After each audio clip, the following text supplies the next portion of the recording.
Welcome back, Cherry Blossom family. This is Derek with Cherry Blossom CBD, bringing you What-The-Hemp-Wednesday, where we bring you all things hemp news from around the world and around the country. Well, hemp and cannabis news. So today we're going to start with a study that finds that more than half of the Delta 8 products contain illegal levels of THC. So when submitted for independent testing by Leafport is a lab testing organization, more than half of the Delta 8 product was shown to contain Delta 9 THC, which we commonly know as THC, the Delta 9. So more than half of the products sent contained, 68% contained less than the Delta 8 than advertised.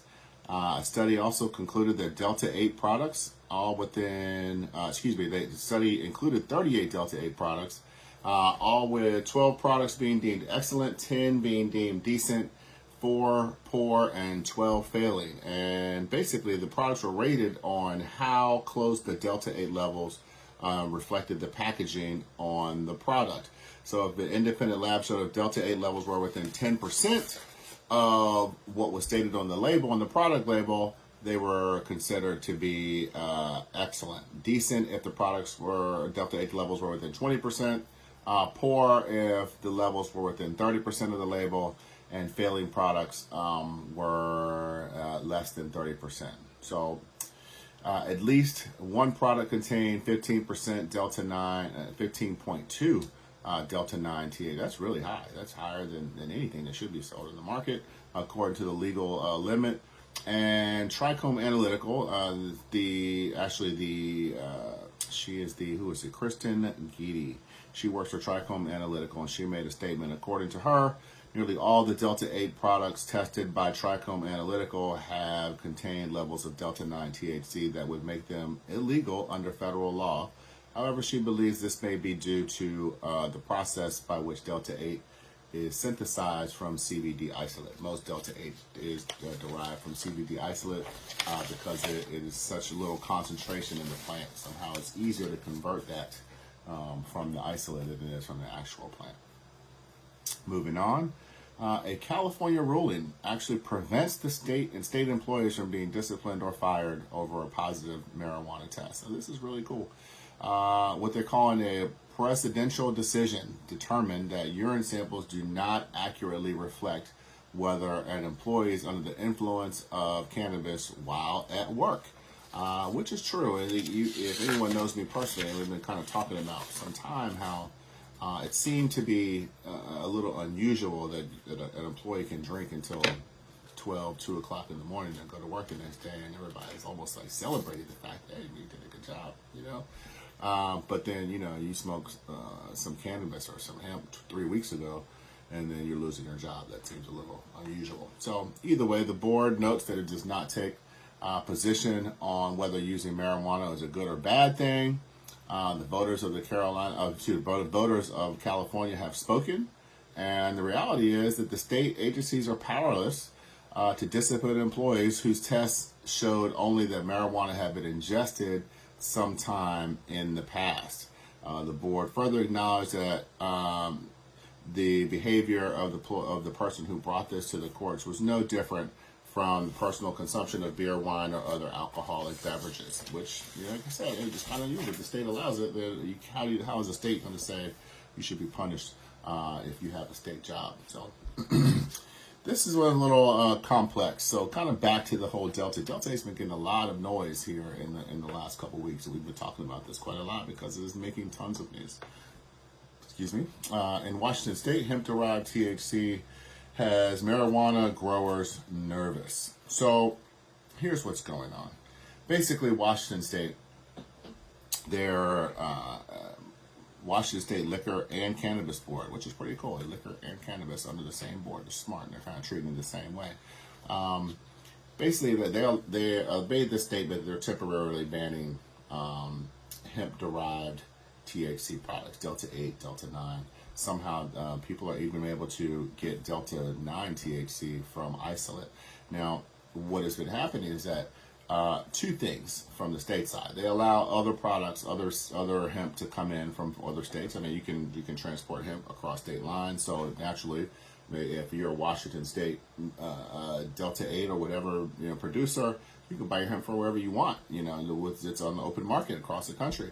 Now that doesn't really do a lot for hemp farmers and cannabis farmers out there, because you're like, okay, well, what's going on? You wouldn't think this would affect actually cannabis farmers, but it is, in the sense that the Delta 8 is easier to achieve by converting it from a hemp-based isolate than it is to actually grow THC. And like I said earlier, now they're getting to the point where they can figure out how to take CBD isolate and convert it into Delta 9 THC, which we commonly know as. So like Delta 8 seems to be like a lighter, kind of little brother version of Delta 9, from what I understand. So this is kind of where the kind of friction has been going on. The farmers are like, hey, everybody's getting rich off this stuff but us. And while the state, and other agencies, for example, Vicki Christopherson, she's executive director of the Washington Cannabis Association, she says, well, she maintains that unsafe, untested Delta 8 should not be sold in unregulated markets. We believe that THC is THC, and as long as it's derived from the cannabis plant, whether that be hemp or a marijuana plant, then what is the deal? It's not like K2 or Spice, which is a totally, synthetic THC, kind of mimicking THC, if you will. So this kind of interesting to see how this goes, as they kind of move along. Because I definitely see both sides of the equation, and we all talk about wanting farmers supported, and I think they're trying to support both their cannabis and hemp farmers and hemp industries. But we're in the early stages of this whole thing, and so we'll see how all this stuff plays out. Now, save it best for last, kind of moving and sort of keeping in that direction in a sense. Organic hemp and marijuana products can fetch 2 to 3 times more than conventional cannabis on the open market. Extraction and processing play critical roles in making organic cannabis products. Sloppy manufacturing or even using the wrong cleaning agent on a piece of equipment can kind of alter your finished product.